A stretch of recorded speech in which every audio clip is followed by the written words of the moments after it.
We're asking support from our Shaykh, inshallah, in this holy times, just to send us something, what is important, what is beneficial for us.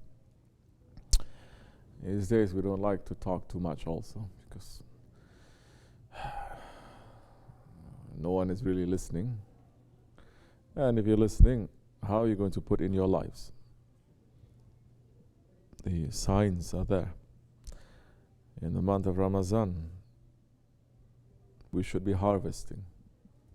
Month of Ramazan, you're going to see now what you have planted, what you are gaining. Then you'll know by yourself where you are, and you know how to fix. Don't just be so happy, and just don't be so angry or sad if you're not. There's still time. Allah is still giving us the breath of life. These months, these nights, there is still time. So many times it is better to feel that, oh, I didn't do enough. So you are running to do more. You're racing. Than to think, oh, I'm nice and easy. I'm just going to take it easy. There is no retirement in Islam. There's no retirement in tariqat. There's no retirement from fighting the ego.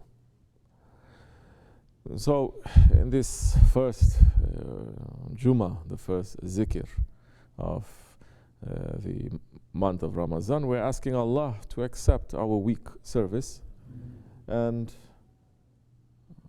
for Allah to give us more intelligence and more patience and more strength of the iman to be able to become better ones, inshallah. Go and renew your wudu. Go. And so we have this month that Allah subhanahu wa ta'ala is making mankind to understand how weak he is, and to make mankind to understand how much Allah subhanahu wa ta'ala has also given to us, that if we're following it properly, how strong we can be in every way. You understand? In Islam, the more that you understand you're depending on Allah, the more stronger you are. It's not the more weak you are.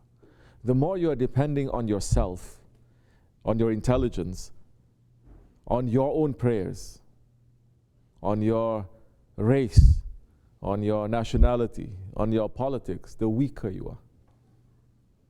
Weak. But more you are depending on Allah and saying, I don't know, I did all of this, but Allah knows better. His Prophet knows better.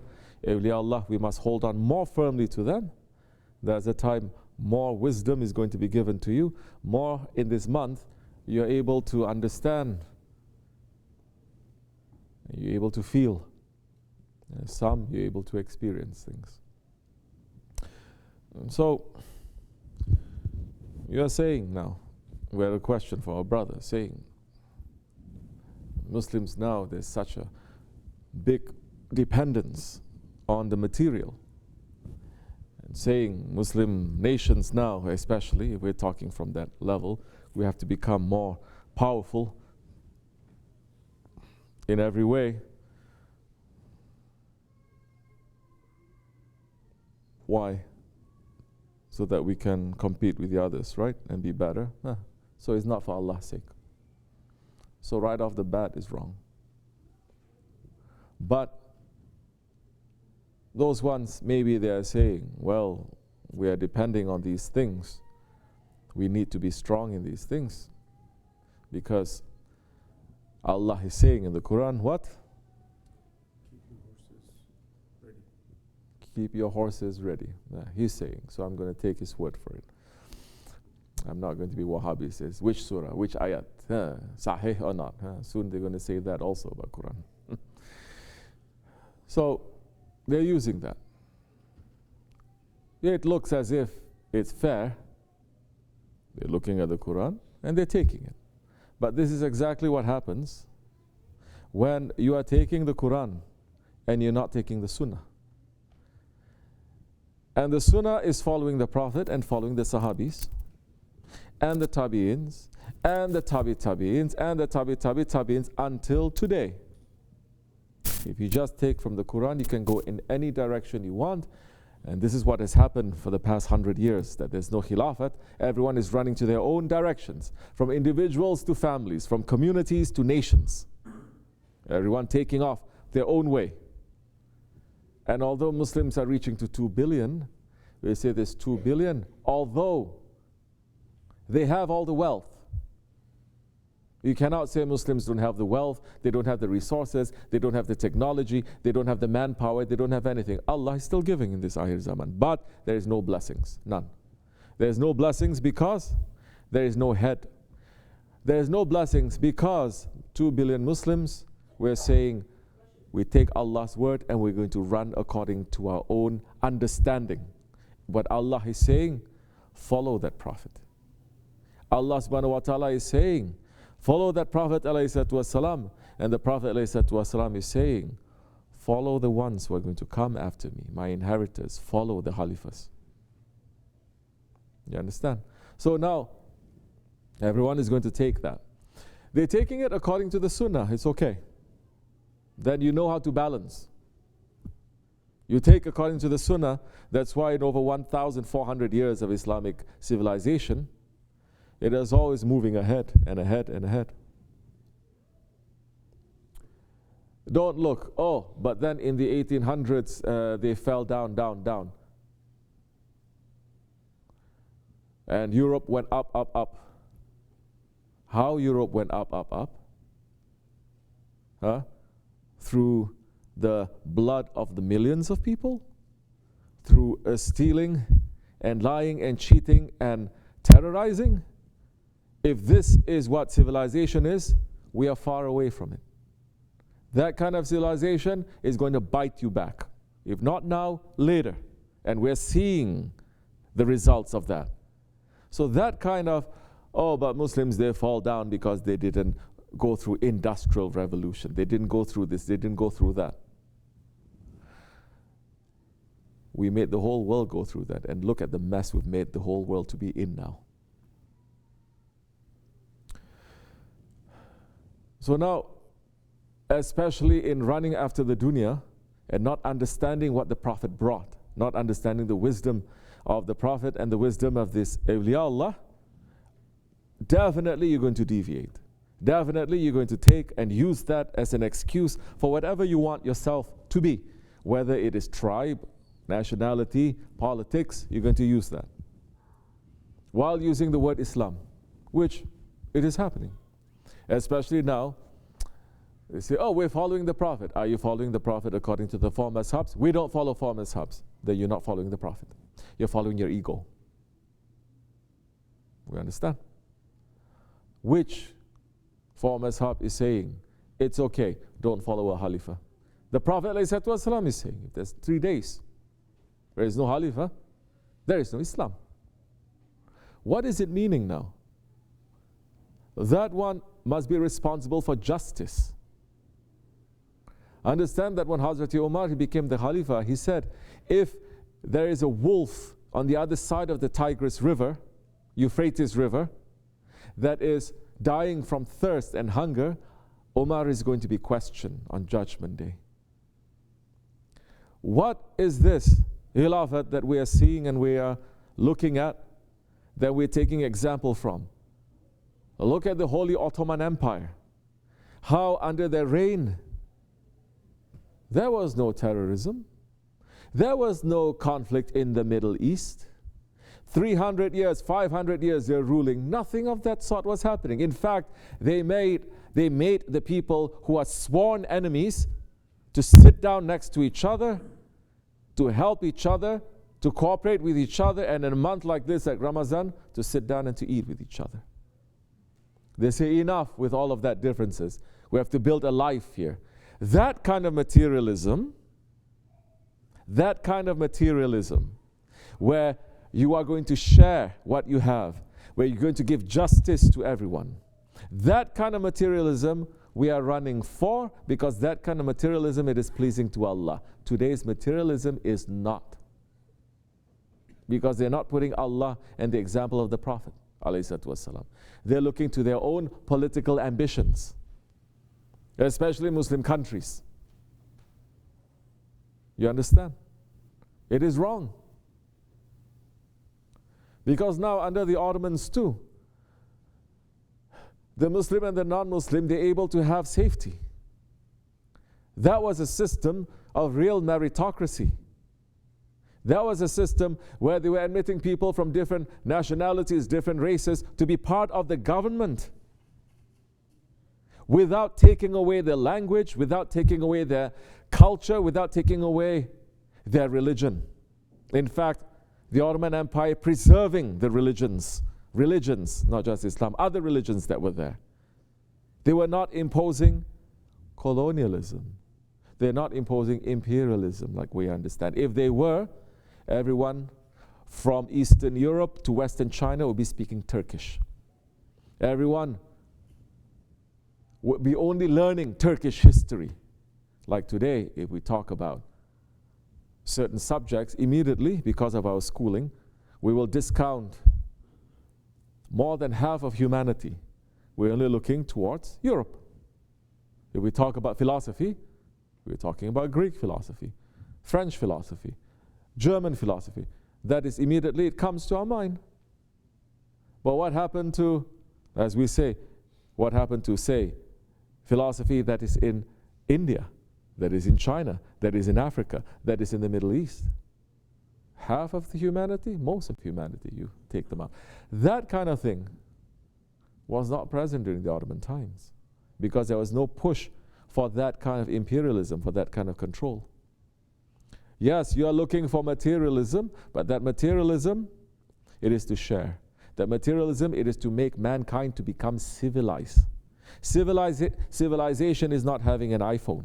Civilization is not having internet. Civilization is not having the technology or the wealth and to have your heart sealed from feeling what your neighbor is feeling.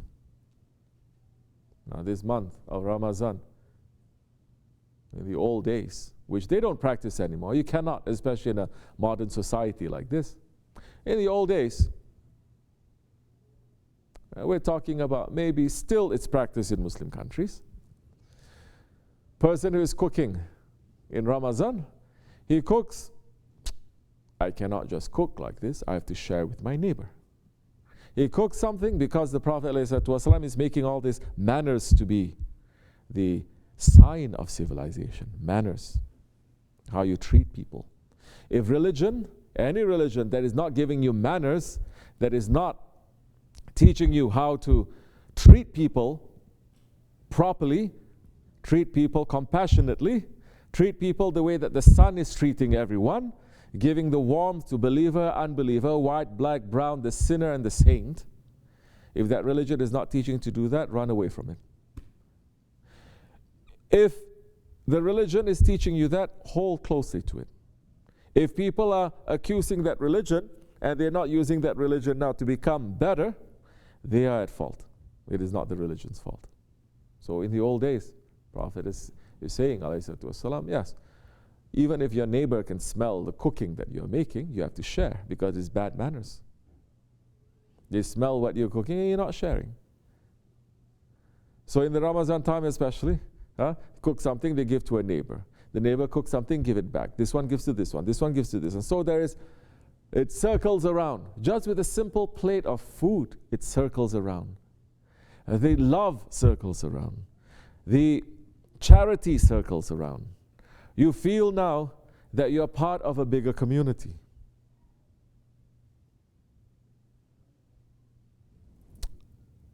This materialism of today, it doesn't connect to that. It doesn't. So we need to take what is good and what is useful. Those things that are not, we need to see how the Prophet was doing it and his Sahabis continuing. We had not only 1400 years back of example, we have 100 years back of example. You understand? We need to take and we need to learn. Then you can walk properly. And that time, you're not just going to take the religion for your ego and use any ayat to justify anything you want, to make a spin of anything you want, and to twist anything you want. The Prophet ﷺ is saying, live in this world as long as, what? Work for this world, meaning run for the dunya, as long as you are going to live in this world. Work for the akhirat, as long as you are going to be in akhirat. How long are we going to be in akhirat? Forever. So do you need to work little or you need to work a lot? You need to work easy or you need to work hard? You need to work hard because you're going to live forever. In this world, it's saying, as much as you're going to live in this world, work as much as you're going to live in this world. Correct or no? I've seen this hadith twisted by governments, Muslim majlis, to mean the complete opposite.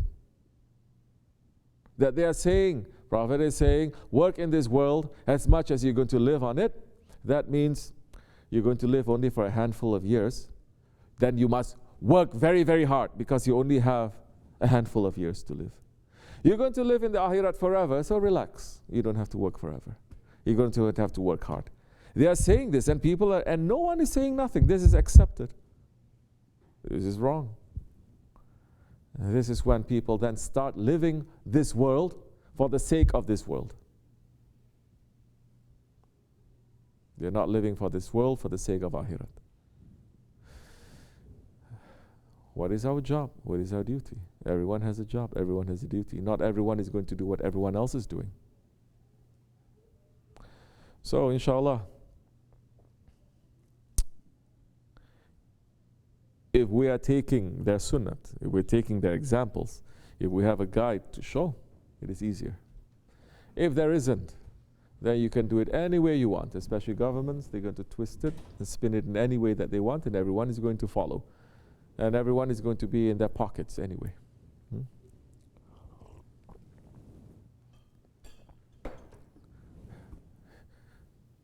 We're asking to be clean in these days, inshallah. And to be simple. And to run away from the dunya. This is what the Ramazan is. To remind us of akhirat. Then, that time, inshallah Rahman, when you're holding your ego tightly, and then you're releasing it only on your own command. If you are doing that, that one will work for you. You don't have to work so hard. He will work for you. You understand? He will work for you. That much that you're controlling your ego, that is worth more to Allah than all of your prayers that you're doing in ghaflat. May Allah forgive me and bless you. May Allah raise the station of our Shaykh, inshallah. Wa min Allahu tawfiq. Al-Fatiha.